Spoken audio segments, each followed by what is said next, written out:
একেবারে অজয় ও ভাগীরথীর জল যেভাবে বাড়ছে তাতে কাল থেকে কিন্তু জল বাড়া, প্রচুর পরিমাণে জল বেড়েছে এবং যে জলে এতটাই স্রোত রয়েছে ভাগীরথী অজয়, যে কারণে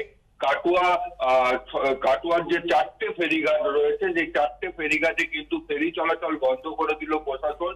কারণ যেভাবে জলের স্রোত বইছে এবং তাতে যেভাবে আবর্জনা বাইরে থেকে ভেসে আসছে, তাতে নৌকা বা যদি লঞ্চ চালানো হয় তাহলে যে কোনো মুহূর্তে সেই দুর্ঘটনা ঘটতে পারে। আমরা কালকে রাতেও দেখেছি যে অজয়ে একটি মানুষকে উদ্ধার করতে গিয়ে ডিজাস্টার ম্যানেজমেন্টের নৌকা যখন উদ্ধার করতে যায়, সেই নৌকায় আবর্জনা জড়িয়ে নৌকার মোটর বন্ধ হয়ে যায় এবং সেই নৌকা ভাসতে ভাসতে অনেক দূরে গিয়ে শেষে আটকায়। তাই এই পরিস্থিতির কারণেই কিন্তু প্রশাসন সিদ্ধান্ত নিয়েছে কোনো রকম ফেরি চলাচল করা যাবে না, যার ফলে কাটোয়া থেকে নদীয়ার সংযোগকারী যে বল্লভপাড়া গুরুত্বপূর্ণ ফেরিঘাট, যে ফেরিঘাট দিয়ে কয়েক হাজার মানুষ রোজ আসা যাওয়া করে, সেই ফেরিঘাট বন্ধ করে দেওয়া হয়েছে।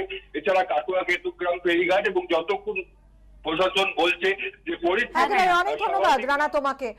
এবং আউশ গ্রামের খবরে নজর রাখবো। পূর্ব বর্ধমানের আউশ গ্রামে অজয় নদে জল বাড়ায় ফাটল ধরেছে বাঁধে। আমরা কথা বলবো আমাদের প্রতিনিধি কমল কৃষ্ণদের সঙ্গে। কমল কৃষ্ণ, কি খবর রয়েছে?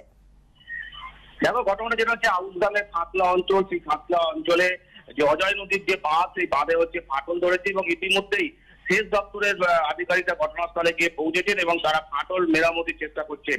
এবং তুমি জানো যে গতকাল সন্ধ্যে থেকেই অজয় নদী আউশগ্রাম এলাকাতে অতি বিপজ্জনক যে লেভেল, সেই অতি বিপজ্জনক লেভেল কিন্তু ক্রস করে এবং অতি বিপদসীমার উপর দিয়েই কিন্তু অজয় নদীর জল বইছিল এবং স্বভাবতই একটা শঙ্কা ছিল। এবং গতকাল সকালবেলাতেই অজয়ের চরে হচ্ছে গরুচড়া থেকে 3 জন গ্রামবাসী ফতেপুর অঞ্চলে তারা কিন্তু আটকে পড়েছিলেন। পরে এনডিআরএফ এর টিমকে আসতে হয় এবং এনডিআরএফ এর টিম আসার পর সেই 3 জনকে উদ্ধার করেছে গতকাল গভীর রাতে। এবং আজকে সকালবেলা থেকেই হচ্ছে আউশগ্রামের যে সাতলা এলাকা, সেই সাতলা এলাকার বাঁধে ফাটল দেখা দিয়েছে এবং স্বভাবতই সেই ফাটল দিয়ে কিন্তু গ্রামে জল ঢুকছে। কিভাবে জল ঢুকেছে কমল কৃষ্ণ, অনেক ধন্যবাদ তোমাকে। সত্য অন্তহীন, সত্যের খোঁজও তাই, সত্য সন্ধানে তাই আমরা অক্লান্ত অকুতভয়। এবিপি আনন্দ নতুন ভাবনার প্রতীক, যা মনে মুক্ত, তথ্যে যুক্ত এবং যাবতীয় সীমানার বাঁধন থেকে মুক্ত।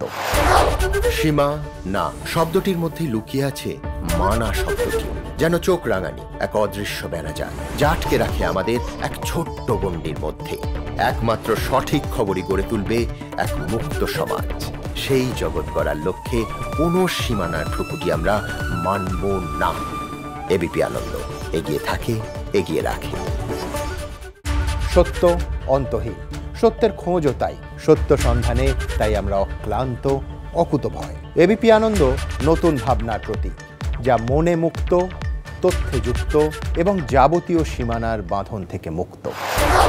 সীমা না শব্দটির মধ্যে লুকিয়ে আছে মানা শব্দটি, যেন চোখ রাঙানি এক অদৃশ্য বেড়াজাল, যা আটকে রাখে আমাদের এক ছোট্ট গণ্ডির মধ্যে। একমাত্র সঠিক খবরই গড়ে তুলবে এক মুক্ত সমাজ। সেই জগৎ গড়ার লক্ষ্যে কোনো সীমানার ঠুকুটি আমরা মানব না। এবিপি আনন্দ এগিয়ে থাকে, এগিয়ে রাখে।